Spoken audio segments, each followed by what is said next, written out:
Hello, this is Michelle at East Avenue Art, and today I'm going to show you how I painted this very sort of 90s retro white duck that if you grew up in the 90s, you'll remember. So I already had done a very basic sketch of my duck, and I am just sort of tracing it in a little bit darker so you can see it for the benefit of the video. If you would like to get a traceable of this animal, you can go to my Patreon page. It's free. There will be a downloadable there if you would like to download it and trace. So I don't know. I grew up in the 90s and I just loved to see these goofy white ducks with the bows come back into fashion.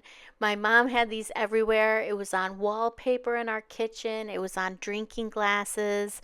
Then we also had some like ceramics in our as decor that my mom had these sort of ducks with the bows. So I'm also gonna um, draw a ribbon and some bows around his neck there. And yeah, I think that kind of completes the 90s motif.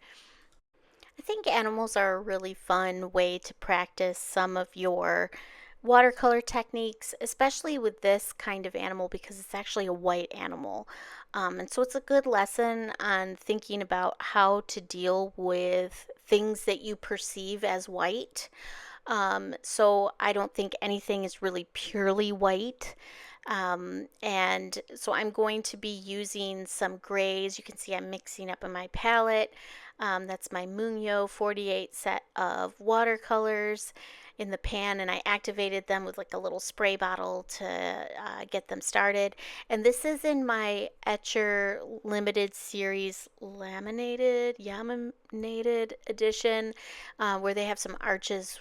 They partnered with arches to do this watercolor sketchbook, and I love it. So I've been mixing up some gray. I put a little bit of indigo in gray, and then I have a couple different oranges, because I perceive that the orange on the beak is a little bit different from the orange on the feet. I had added a lot of water to my palette with the gray and the gray indigo mix. And then I got a lot of water on my paintbrush there. And I'm just putting in an initial very watery mixture onto the body of the duck. And I'm doing it sort of not a very smooth application, right? These are feathers, and so I want sort of like my brush to just, kind of reflect that kind of like sweeping motions.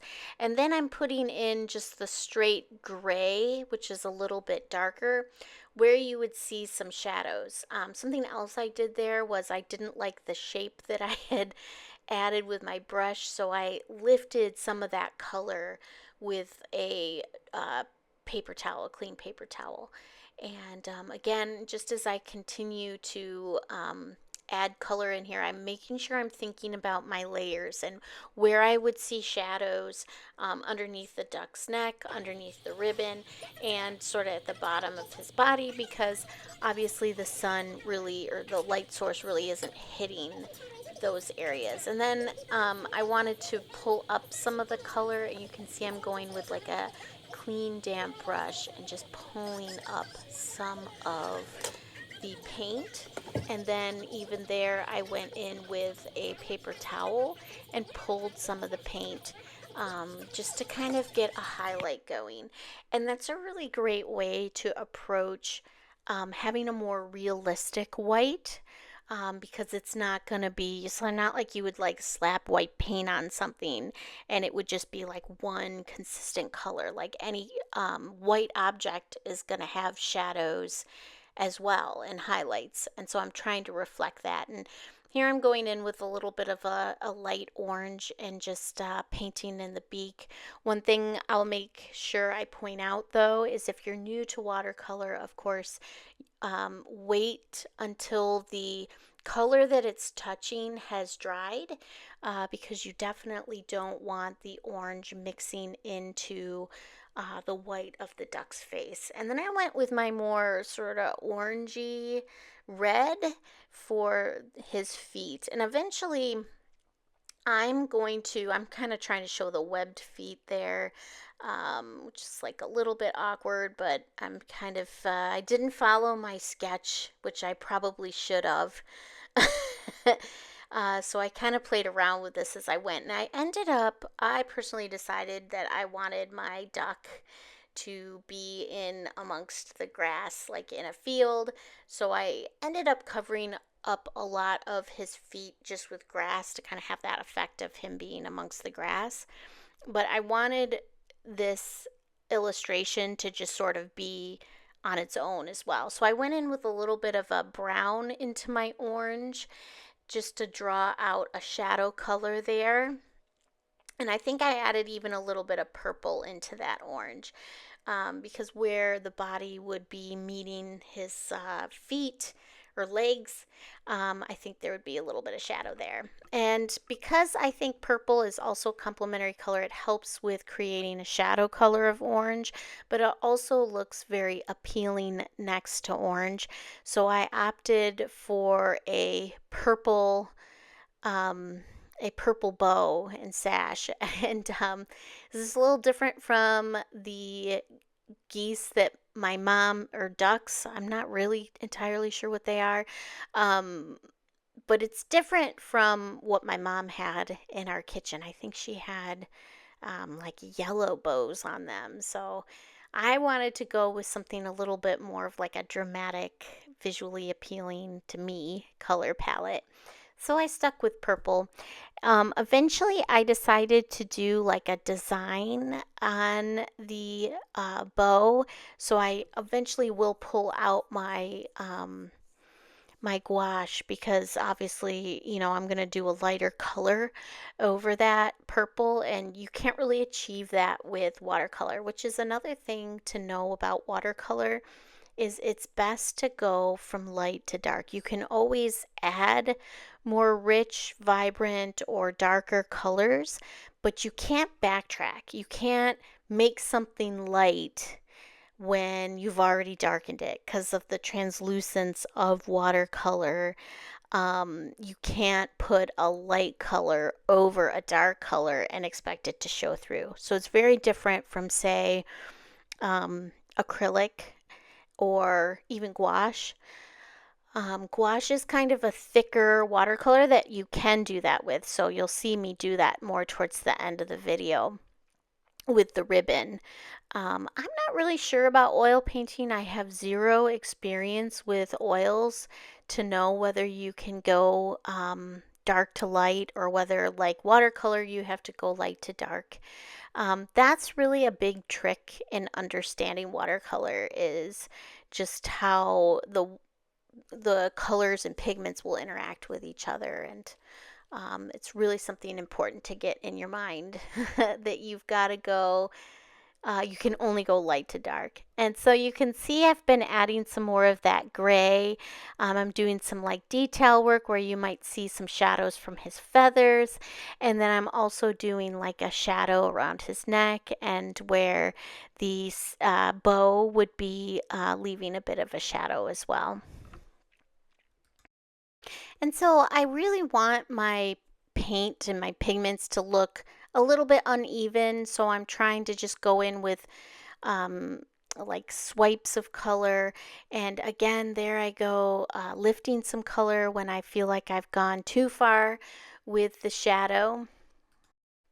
And here I'm going in with a thicker consistency of that darker purple, and I'm adding some, shadow to the beak as well as to the feet, just to sort of like highlight, the 3D nature the of the goose or duck. And I added a little bit to his beak.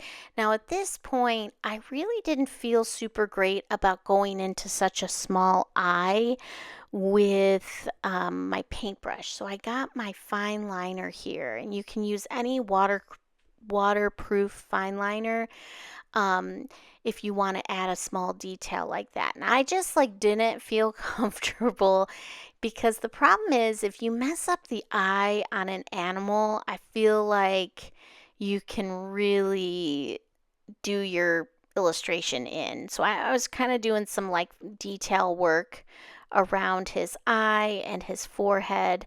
And again, I felt like, oh, maybe that's a little bit darker than I want it to be. And I think just like doing a little bit of a dab of my clean paper towel helps me out a lot.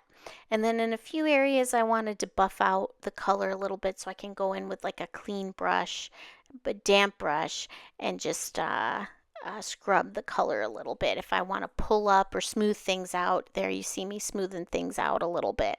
So it looks a little more natural. But you notice like I have on his body sort of like a frayed edge because I'm really trying to demonstrate the presence of those feathers. So now that I waited for the duck to dry completely, I'm going to go in with a thicker consistency of purple just to add a little bit of shadow. I also want to bring up this color purple as well. I want to add another layer of it. So I've got a somewhat um, more watery consistency than what I put in the shadow of that purple. I find that with purple and with red, one layer just doesn't suffice. It just doesn't cut it.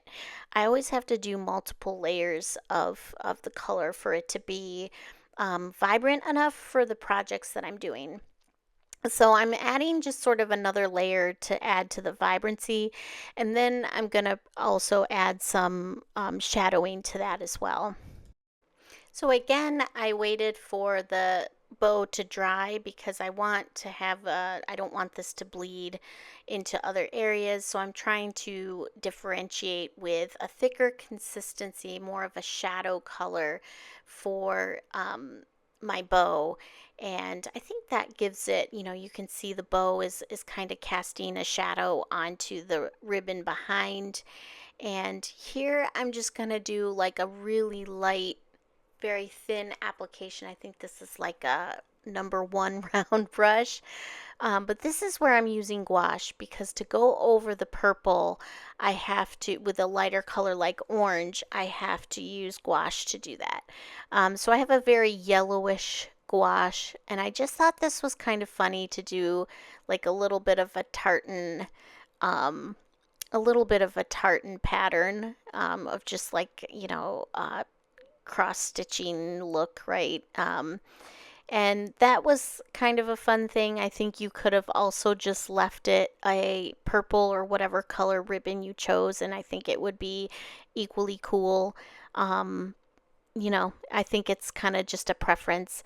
And I think at this point, you could have just said, finished, and this is my illustration. I decided I wanted to place my duck at like a park. So I'm going in with a really thick brush. That's like maybe a number 12 round brush. And I went in first with water, and I really sped this up because I'm just kind of doing a very basic background. So I went in with, a row of or a layer of water, and then I just dropped in the blue because I don't want it to be super unrealistic in its color. And now I waited for the blue to dry. That's important because I don't want my blue and green to mix. That would not look normal. And I'm just carefully going around. I'm trying to get a little bit of an unevenness of grass where it's meeting the horizon. And I'm going to carefully paint around my duck.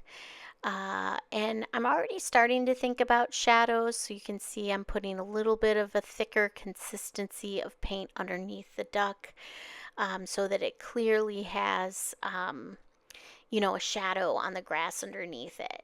So I'm going to very like loosely put down this layer, and I want my border or my horizon line to be a little bit fuzzy because it is long grass, but it's long grass off in the distance. And I'm just very carefully with the tip of my brush doing that, and also with the tip of my brush going around the duck and his feet. But I am going to kind of cover up the feet ultimately. But yeah, I'm going very carefully, and I sped this up pretty significantly because you might not want to do this part.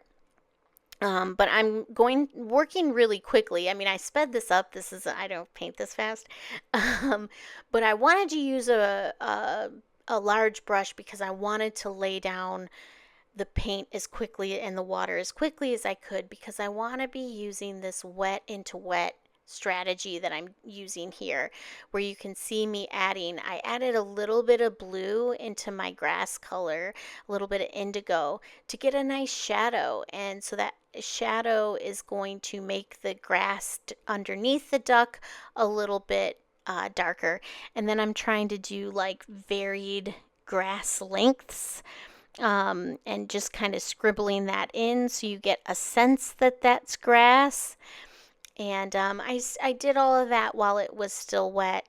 And I'm switching over to a smaller brush to do maybe more intensive dropping of color in, and also adding, you know, little grass, bits of long grass in the foreground. And then, of course, any little bits of grass I paint in the background will be much shorter because it's further away. It'll appear shorter to your eye, and the grass that's closer up to you will look longer. So that's kind of, one strategy to painting, landscape wise, to painting like foreground and background. The further something gets from you, the smaller it seems. Like, it seems obvious, but it is something that you have to consider when you're painting. Now, my paint is starting to dry, so I'm able to add in layers that are not just going to spread out everywhere where it's wet, which was like everywhere. And so you can see I've got a little bit more definition in those blades of grass. They're not kind of spreading out around them, they're pretty defined. And I want them to go kind of every which way and some be thick consistency, some be like a more watery consistency. And then again, as I get further away, those blades get a little bit smaller. And I decided to cut it there, and I hope you liked this. This was kind of fun to do. And, if you liked this, please hit like and subscribe to see more. Thanks for watching.